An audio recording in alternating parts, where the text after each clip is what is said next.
Starting off first with just our base GT counter play. We like to be able to run GT counter out of 10 personnel. We have a couple of different ways that we block it.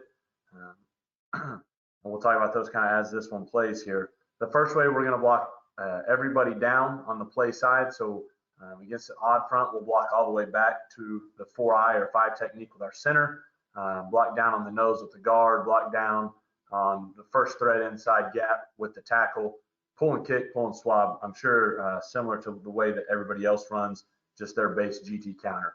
Now we do have a tag where we can use the center to double team the nose and work to the backside inside backer if we want to read that backside in with the quarterback read.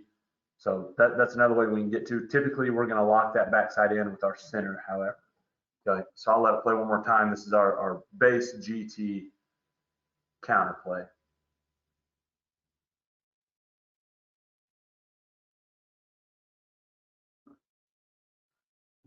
Okay, I mentioned we like to run it out of 10 personnel. We also run it with an extra surface out of 11 personnel or 2 tight ends or even 12 personnel, which we've got here on this next cut.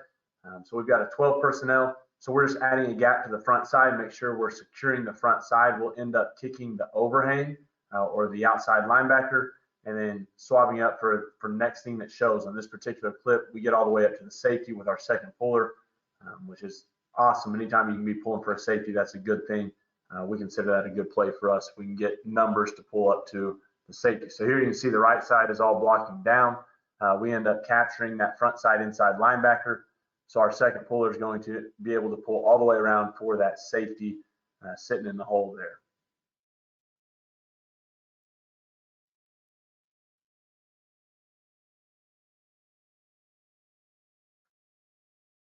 Okay, next variation here. I'm not sure if the clip starts early enough. Yeah, it does. We start an empty. You'll see a shift out of it. We get back to our 10 personnel 2x2. We do RPO off of this. So once we shift out of it, we're going to be running counter to the right.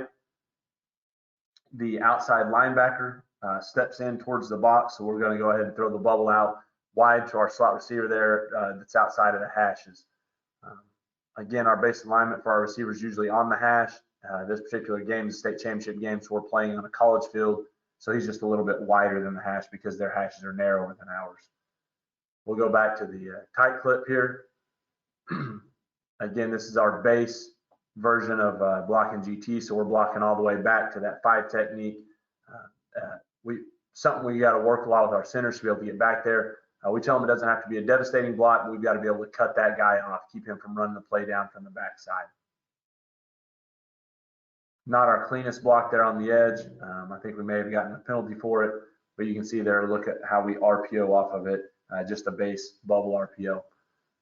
Okay, this next one was one of our curveball plays, change to our base concept. So what you're going to see here is the tight end sniffer to the field and the T running back to the field are going to lead for jet sweep.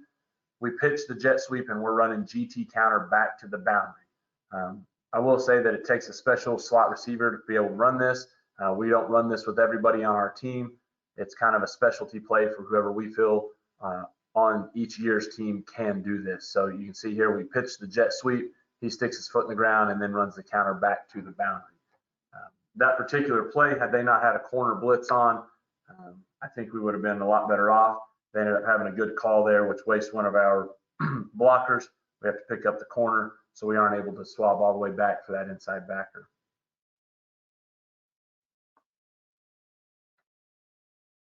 Okay, next one we're getting, this is a different year. I'll let this tight play. Sorry, I forgot to have the tights on here. So you can see the jet sweep, catches it, and then cuts back to the boundary side where we're running the GT. I'll let the tight run one more time here. Again, up front, we're blocking our base GT concept. Everything's the same for those guys.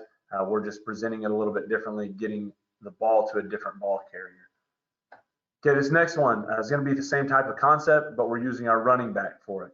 So you'll see our running back's going to go in the jet motion. So he's going to start to the right, jet motion to the left, and then he's running counter back to the right. We have also added a surface with using our tight end there to help secure the down blocks. We're able to get the inside linebacker pinned, and then we're swabbing up for the next level defender there. And we'll let it play through the tight. You can see the running back starts to the right, jets back to the left. and then is running GT counter once he catches the pitch back to the right.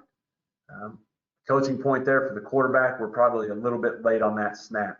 We'd like to snap the ball whenever the jet motion guy is at the near tackle. So in this case, it would be the right tackle, so that he has time to catch the ball and get cutting back into the GT play there to the right side. Okay, again, this next one is another curveball version of our GT. We're in an unbalanced quads or an overload quads look here with our sniffer and 3 receivers to the top side. We're going to pre-snap swing or push motion our running back. Give our quarterback the option to either throw that push motion if he likes the numbers, or shovel pass it to our sniffer coming back on the GT. So you can see again, we're in an overload set. Running back is push motioning to the field with the option to throw that. Quarterback sees the safety chasing, so he flips the shovel pass back to our tight end sniffer back coming on the GT back to the boundary. Again, we'll look at it out of tight here. You can see this one was a little bit tough getting all the way back to that end with the way they're slanting and moving up front. Luckily, he ran himself out of the play and we're able to execute the shovel pass underneath it all. Okay, again, this third one here, another curveball variation. We're in a double tight slot set into the boundary with twins up to the field. We're going to satellite motion our running back who's down here in the boundary as the receiver. Show quarterback run to the left and shovel the GT concept to our tight end sniffer going back to the field. Another one, I think the concept was good. We had a sophomore wide receiver that I believe gets called on a block in the back, just not knowing quite when to lay off. But the scheme was there, the play was there. Great cut by our sniffer tight end. Was a good play for us. Ended up getting called back because of the block in the back. But I think the scheme was good and the design was good there. If we could just avoid that last little bump in the back. I'll let this one play through the tight as well, so you guys can kind of see the inner workings a little bit closer up. Again, the satellite motion, showing quarterback run to the left, and then just shovel pass and kind of flipping there underneath to the sniffer. Okay, next we'll look at some of our GH counter.